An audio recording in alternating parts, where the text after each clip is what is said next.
Greetings to you all and welcome to another episode of Damole News. Hope you guys are doing fine and thank you so much for stopping by. So, Kogi Jihadist threatens Yoruba people for rejecting Sharia law, says it is time to start preaching jihad in Yoruba land. Alright, I'm going to be giving you guys the full details of this news and also give you guys some street rules surrounding the Sharia law and why some Muslim body don't want to accept it. But before then, please help us by liking and sharing this video so that YouTube and other social media can recommend it to more people. Thank you. So, the Okun who identified as Abbey on the space argued that the rights of Muslims to practice Islam are under threat because the Yoruba people have rejected the implementation of Sharia law in the southwest region.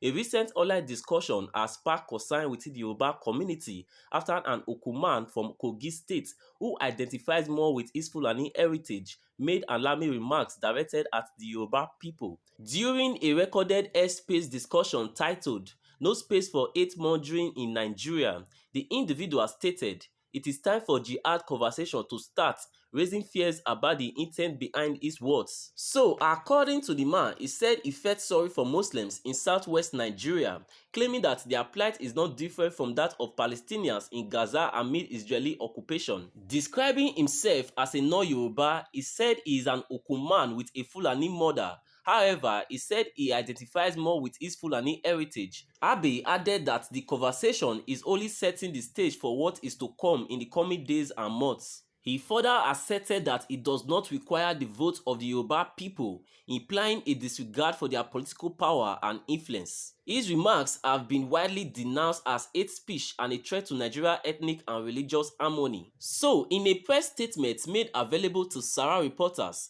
the indigenous Yoruba people said the application of Sharia is an alien to their society, adding that it has the potential to disrupt the peaceful coexistence among people of different religious beliefs. So, the Independent Sharia Arbitration Panel in Ekiti State recently held its first public sitting at the popular Oja Oba Central Mosque, Ado Ekiti. The Ekiti State government had reacted to that by stating that the existing legal structure in the state does not recognize Sharia court or Independent Sharia Arbitration Panel. However, the Nigeria Supreme Council for Islamic Affairs, led by the Sultan of Sokoto, Alhaji Mohammed Sa'ad Abubakar, argued that the Sharia Panel initiative is legal as it is provided for in the 1999 Constitution of the Federation Republic of Nigeria. The council therefore urged the governors and traditional authorities in the southern part of the country to preserve and protect the constitutional rights of Muslims in their respective domains. The Sultan-led group also emphasized that the Muslims should be allowed to practice their faith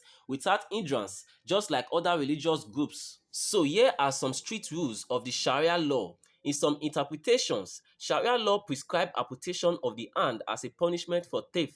Some interpretation of Sharia law call for stoning as a punishment for adultery. Some interpretation of Sharia law prescribe declining penalty for individuals who leave Islam. Some interpretation of Sharia law place restriction on women's rights, such as requiring them to wear the hijab or limiting their ability to travel without a male guardian.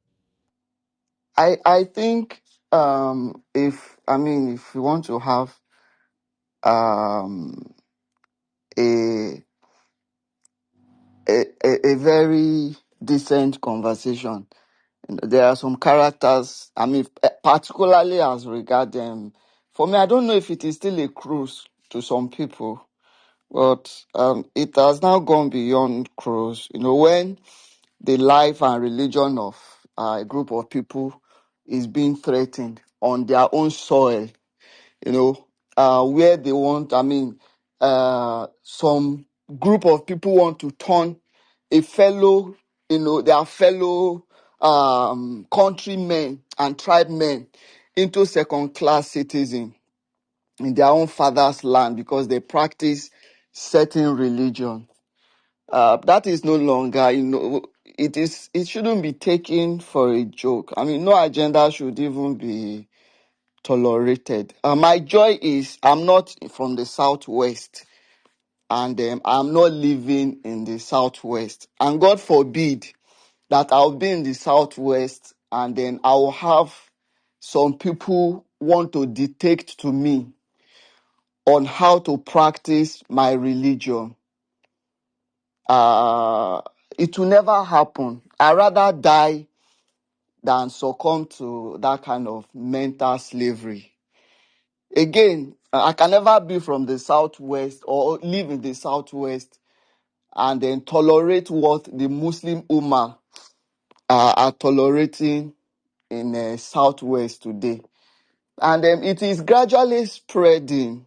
You could see what they are doing to the Sultan of Sokoto, the president of the NSCIA, where you have a bunch of vagabonds, and you have a bunch of subliterate, untrained, uncircumcised Yoruba nation terrorists, and their uchens, unleashing all sorts of unprintable names on the person and office of the Sultan simply because he is playing his role as the leader of the Muslim Ummah in Nigeria. But you do not see that kind of attack when the current president speaks for northern Christians. You will never see any northerner come and question what is why the current president is meddling in the affairs of Hausa Christians, Fulani Christians, Kanuri Christians, Kakanda Christians, and so on and so forth. And so when you now have a particular tribe, and I keep saying it, Yoruba tribe fell so horribly. I don't know where we got it wrong, but it is, I am ashamed that I even have, traces of Yoruba heritage. When I look at what has happened in the last few hours or few months since, the ISP conversation took off, it's unfortunate. It's unfortunate that the people we have even been putting our eyes on as being the most intolerant in terms of religion is very far from it. I say publicly and openly here that the Yoruba non-Muslims are the most intolerant human beings in all ramifications. I mean, not just intolerance against Christianity, against Islam. They are the most intolerant, especially those that tag themselves conservatives. And they have one thing in common. These are people that they don't exist off social media. That is one. Secondly, these are people that they can't even point you to their father's house in that Yoruba, it's so-called Yoruba land. So it is no longer a cruise, it is now very clear that there is an agenda to completely ostracize Muslims and Islam from southwest Nigeria.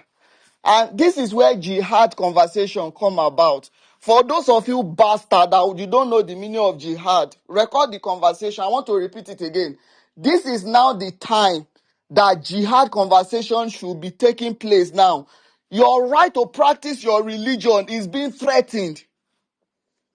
That is why you are admonished. That is the only thing you should fight. You can fight. When people are threatening you from practicing your religion, that is what is happening now. Your right to practice your religion peacefully is now being threatened. They don't want you to exercise your right to practice your religion. That is where jihad conversation should come about. That is why we should even be discussing it. What did the teachings, what is jihad all about? What is jihad all about? If you have state governors giving voices, to the online mobs and vagabonds, and people who don't even have a name, who don't have a face, you have state government, you have Christian traditional rulers also amplifying and giving them voices, then you should know that you are now at the breaking point. You should know that you are now in a situation whereby you are not in any way better than the Palestinians and the Gazas. The only difference is that while it is foreigners, the Israelis that are oppressing, trying to steal the land of the Palestinians, Your so-called fellow Yorubas are the one that is trying to render you second-class citizen in your own father's land. They are the ones that want to ostracize you and your religion simply because they are either too uninformed, or they are just the level of their Islamophobe cannot just be helped anymore. So I would be surprised. I would actually be surprised, if we are having conversation now, and at the end of the day, we allow people with agenda to come and interject it. I shouldn't even be speaking on this because, like I said, I'm not a Yoruba man. I am an Okun man. I'm not from the southwest. I'm from Kogi State. And as a Muslim, the Sultan speaks for me and represent my interest. So when you see some group of barbarians from the so-called Yoruba land, southwest Nigeria, the Yoruba nation terrorists and their apologists, when you see the unprintable names that they have been calling the Sultan, this is just a warning. Alaafin of Oyo is not somebody that we can also not drag. The Oni of Ife is also not somebody that we cannot drag. So when you decide to be unfortunate, and then when we now want to push back, you now begin to say, oh, I told you it's not Yoruba, is a Fulani slave. Yeah, yes, I am. My mother is a Fulani. In fact, I identify more with my Fulani heritage. So this will be just wetting the ground for what will be happening in the coming months, the coming days, and the coming weeks. If I ever come to you to ask for your vote, don't to hell with you and your vote. I don't need the vote of Lagos. I don't need the vote of Osun. I don't even need whatever your so-called Yoruba conservatism have to offer. They are useless to me. It has never in any way, it is completely useless to me. If I want to contest the election, I'll contest in Kogi. My Okun people, we don't discriminate. We are not Islamophobe. So if I come to you for any future election on the Alaafin of Oyo, remember what you said about the Sultan of Sokoto, who is simply representing you. We are still, So my people, that is it. I saw this news and I decided to share it with you guys. So please let me know your opinion in the comment section, and please help us by liking and sharing this video so that YouTube and other social media can recommend it to more people. Thank you so much for your time and God bless you. Amen.